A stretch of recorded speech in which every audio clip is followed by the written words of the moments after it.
Hello. Thank you for joining me for this week's reading of the Torah portion. This week's portion is Toldot. It begins in Genesis 25, verse 19, and I'll be reading from the Tree of Life version of the Bible. Let's get started. Now these are the genealogies of Isaac, Abraham's son. Abraham fathered Isaac. Isaac was 40 years old when he took for himself Rebekah, the daughter of Bethuel, the Aramean from Padan Aram, the sister of Laban, the Aramean, to be his wife. Isaac prayed to Adonai on behalf of his wife because she was barren. Adonai answered his plea, and his wife Rebekah became pregnant. But the children struggled with one another inside her, and she said, "If it's like this, why is this happening to me?" So she went to inquire of Adonai. Adonai said to her, "Two nations are in your womb, and two peoples from your body will be separated. One people will be stronger than the other people, but the older will serve the younger." When her time came to give birth, indeed there were twins in her womb. Now the first came out reddish. All of him was like a fur coat, and they named him Esau. Afterward, his brother came out with his hand holding on to Esau's heel. So he was named Jacob. Isaac was 60 years old when he fathered them. When the boys grew up, Esau became a man knowledgeable in hunting and outdoorsman, while Jacob was a wild man remaining in tents. Now Isaac loved Esau because he had a taste for wild game, but Rebekah loved Jacob. Now Jacob cooked a stew. When Esau came in from the field, he was exhausted. So Esau said to Jacob, "Please feed me some of this really red stuff because I'm exhausted." That is why he is called Edom. So Jacob said, "Sell your birthright to me today." Esau said, "Look, I'm about to die. Of whatever use is this to me, a birthright?" Jacob said, "Make a pledge to me now." So he made a pledge to him and sold his birthright to Jacob. Then Jacob gave Esau bread and lentil stew, and he ate and drank, then got up and left. So Esau despised his birthright. Now there was a famine in the land, aside from the previous famine that happened in Abraham's days. So Isaac went to King Abimelech of the Philistines to Gerar. Then Adonai appeared to him and said, "Do not go down to Egypt. Dwell in the land about which I tell you. Live as an outsider in this land, and I will be with you and bless you, for to you and to your seed I give all these lands. And I will confirm my pledge that I swore to Abraham your father. I will multiply your seed like the stars of the sky, and I will give your seed all these lands. And in your seed all the nations of the earth will continually be blessed. Because Abraham listened to my voice and kept my charge, my mitzvot, my decrees, and my instructions." So Isaac stayed in Gerar. Now the men of the place asked about his wife, so he said, "She is my sister," because he was afraid to say, "My wife," or else these men of the place would kill me on account of Rebekah, because she's good looking. Now, after he had been there for a long time, King Abimelech of the Philistines peered down through the window and saw, behold, Isaac caressing his wife Rebekah. So Abimelech called Isaac and said, "So in fact she's your wife? Now, how could you say she's my sister?" Isaac said to him, "Because I said, or else I might die because of her." Then Abimelech said, "What is it that you've done to us? One of the people could have easily slept with your wife, and you would have brought guilt on us." So Abimelech commanded all the people, saying, "Whoever touches this man or his wife shall surely die." Then Isaac sowed in that land, and in that year reaped 100-fold. Adonai blessed him, and the man became great, and continued to become greater until he became very great. He acquired livestock of sheep and livestock of cattle and numerous servants. Then the Philistines envied him. All the wells that his father's servants had dug in the days of his father Abraham, the Philistines stopped up and filled with dirt. So Abimelech said to Isaac, "Go away from us, for you are much more powerful than us." So Isaac departed from there, camped in the valley of Gerar, and dwelled there. Then Isaac dug again the wells of water that had been dug in the days of his father Abraham. The Philistines had stopped them up after Abraham's death. He gave them the same names that his father had given them. Then Isaac's servants dug in the valley and found a well of living water there. But the shepherds of Gerar quarreled with Isaac's shepherds, saying, "The water is ours." So he named the well Quarrel, because they quarreled with him. Then he dug another well, and they quarreled over it too, so he named it Accusation. Then he moved from there and dug another well, and they did not quarrel over it, so he named it Wide Spaces, and said, "Because now Adonai has created wide spaces for us, and we will be fruitful in the land." He went up from there to Beersheba. Adonai appeared to him that night and said, "I am the God of your father Abraham. Do not be afraid, for I am with you, and I will bless you and multiply your seed for the sake of Abraham my servant." So he built an altar there and called on the name of Adonai. He pitched his tent there, and Isaac's servants hollowed out a well there. Now Abimelech went to him from Gerar along with Ahuzat, his friend, and Philco, the commander of his army.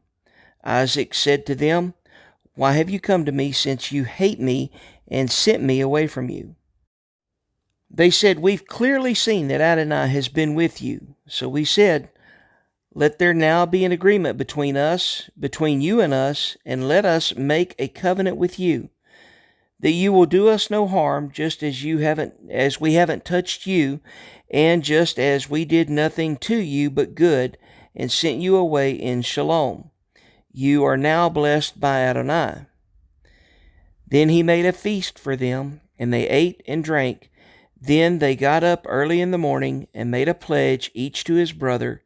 Then Isaac sent them away, and they departed from him in shalom. Now it happened that on that day Isaac's servants came and told him about the well they had dug, and said to him, "We found water." So he called it Pledge. That is why the city's name is Beersheba to this day. When Esau was 40 years old, he took as wife Judith, the daughter of Beeri the Hittite, and Basemath, the daughter of Elon the Hittite. But they caused a bitterness of spirit for Isaac and Rebekah. Now it was when Isaac grew old, and his eyes were too dim to see, that he called Esau, his older son, and said to him, "My son." "Here am I," he said. "Look, I'm old," he said. "I don't know the day of my death. So now please take your weapons, your quiver and your bow, and go out to the field and hunt some game for me. Then prepare me a delicious meal that I love, and bring it to me that I may eat, so that my soul may bless you before I die." Now Rebekah was listening when Isaac was speaking to Esau, his son.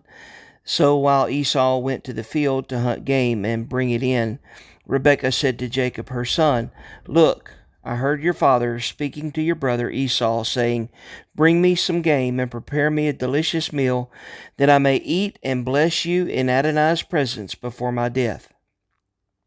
So now, my son, listen to my voice, to what I am commanding you. Go now to the flock and bring me 2 good young goats from there, so that I may prepare them as a delicious meal for your father that he'll love. Then you'll bring it to your father to eat, so that he may bless you before his death." But Jacob said to Rebekah his mother, "Look, my brother Esau is a hairy man, but I am a smooth man. Perhaps my father will touch me, and he'll take me for a mocker, and I'll bring upon myself a curse and not a blessing."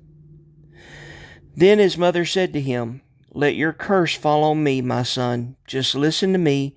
and go, get them for me." So he went and got them, and brought them to his mother, and his mother prepared a delicious meal that his father would love. Rebekah also took her elder son Esau's favorite clothes that were with her in the house, and she put them on her younger son Jacob, along with the skins of the young goats, on his hands and on the hairless part of his neck. She put the delicious meal and the bread that she had prepared in the hand of Jacob her son. Then he came to his father and said, "My father." And he said, "I am here. Who are you, my son?" Then Jacob said to his father, "I'm your firstborn, Esau.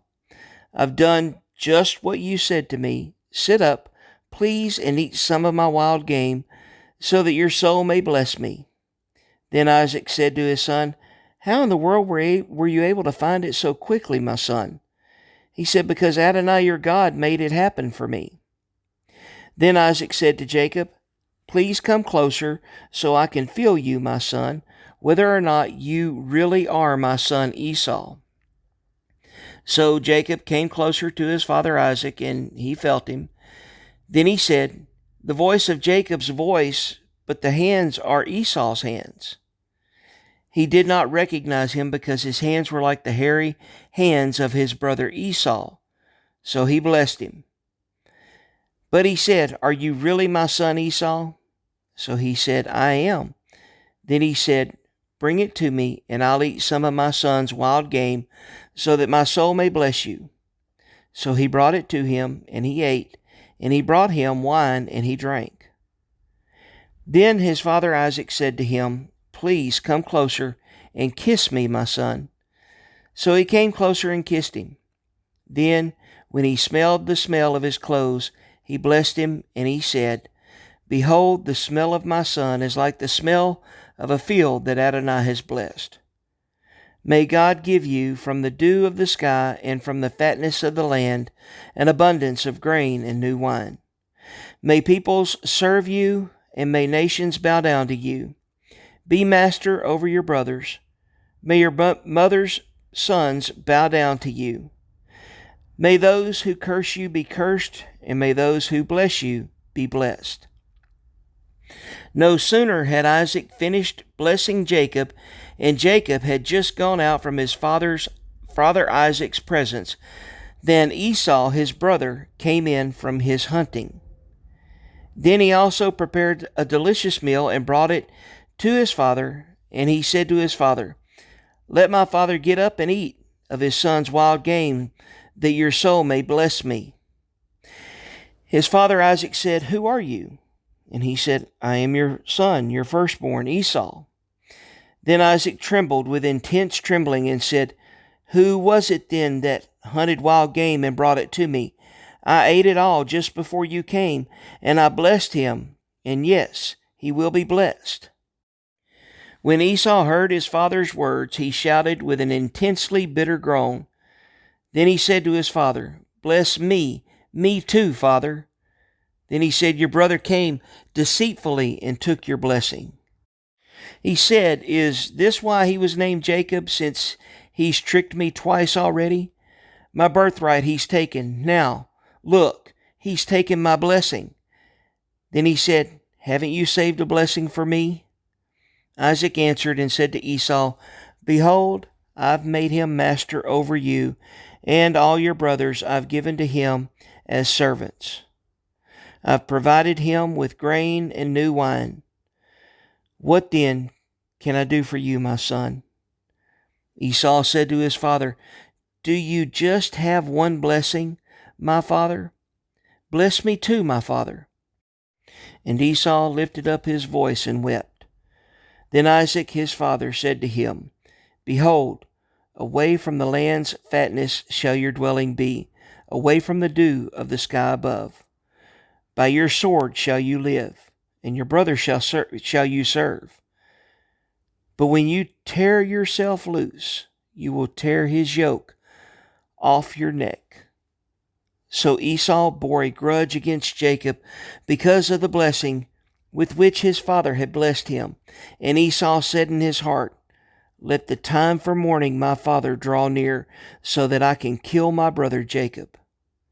Now to Rebekah was reported the words of Esau, her elder son. So she went and called for Jacob, her younger son, and said to him, Look, your brother Esau is consoling himself about you with the thought of killing you. So now, my son, listen to my voice. Get up, flee to Laban, my brother in Haran.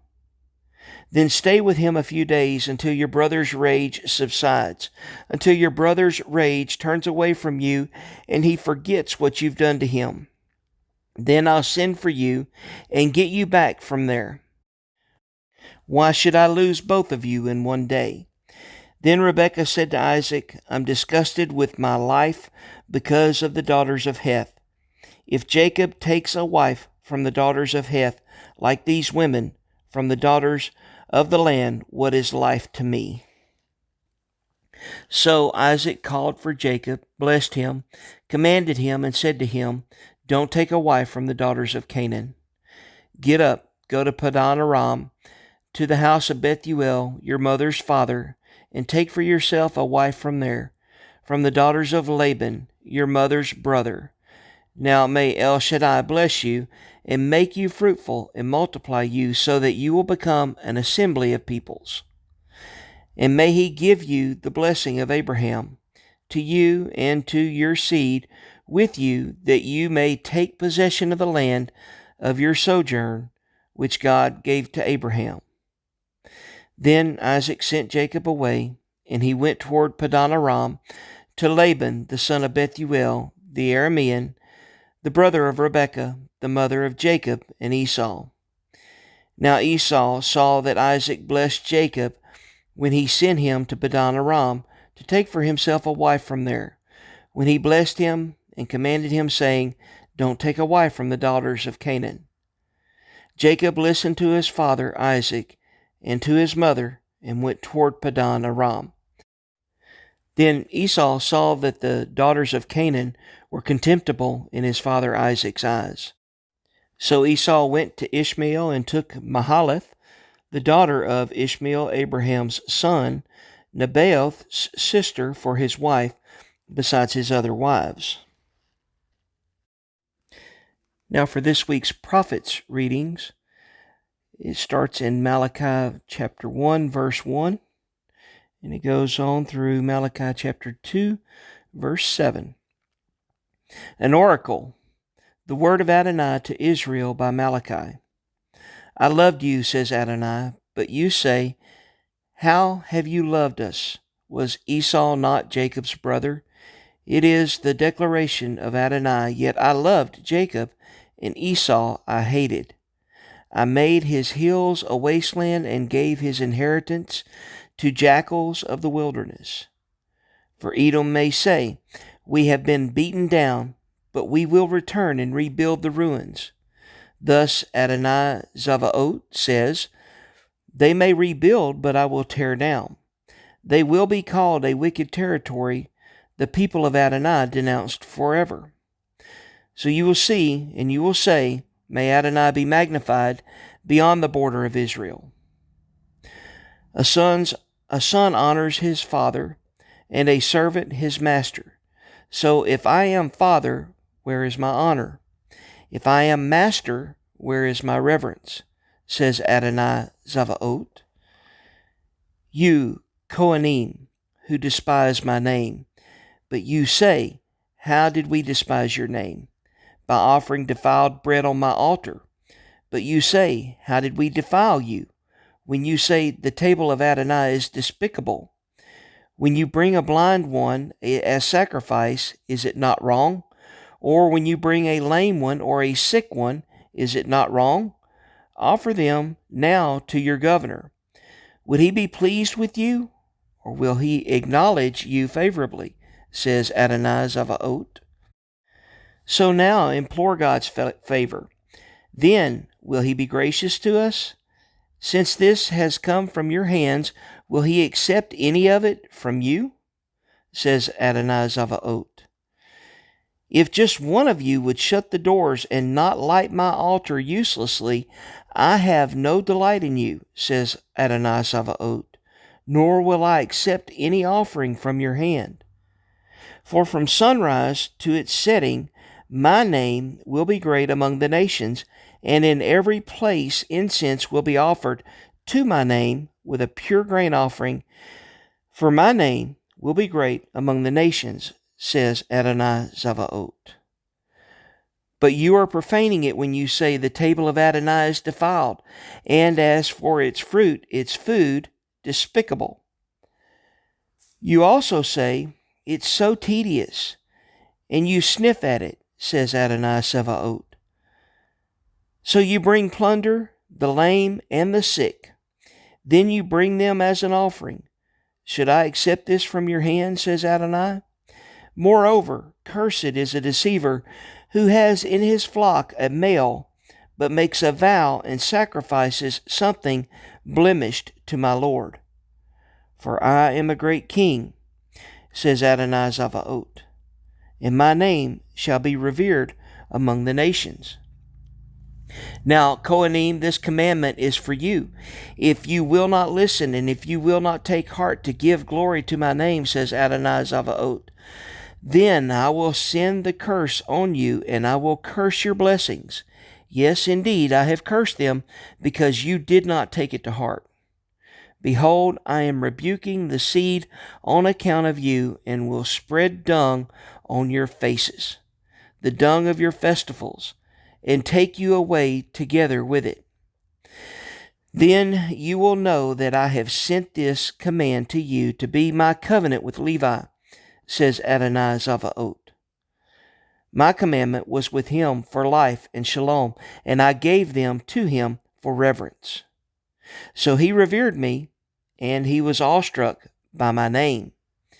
Instruction of truth was in his mouth. Injustice was not found on his lips. In shalom and uprightness he walked with me, and he turned many from iniquity.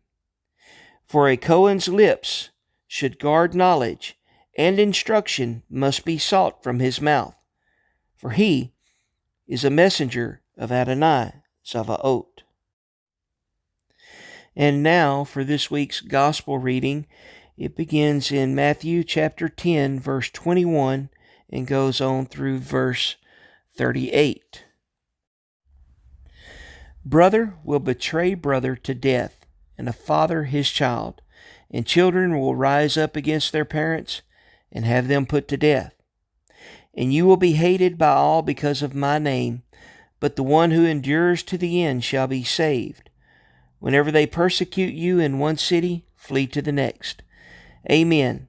I tell you, you will never finish going through the cities of Israel before the Son of Man comes. A disciple is not above his teacher, nor a slave above his master. It is enough for the disciple to become like his teacher, and the slave like his master. If they have called the head of the house Beelzebub, how much more the members of this household? So do not fear them, for there is nothing concealed that will not be revealed, and nothing hidden that will not be made known. What I tell you in the darkness, speak in the light, and what you hear in the ear, proclaim from the housetops. And do not fear those who kill the body, but cannot kill the soul. Instead, fear the one who is able to destroy both soul and body in Gehenna. Are not 2 sparrows sold for a penny? Yet not one of them shall fall to the ground apart from your Father's consent. But even the hairs of your head are all numbered. So do not fear. You are worth more than many sparrows. Therefore, whoever acknowledges me before men, I will also acknowledge him before my Father who is in heaven.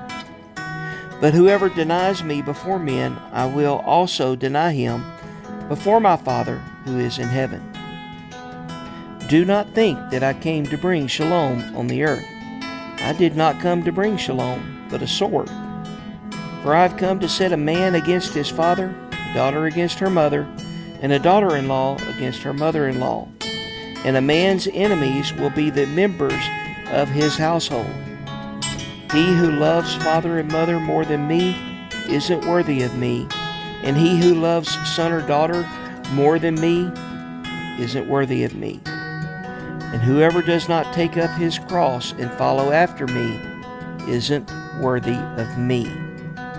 I hope you enjoyed this week's Torah portion with the prophets and the Gospels. I hope it's been a blessing to you. Look forward to reading to you next week. Have a blessed week. Shavua Tov.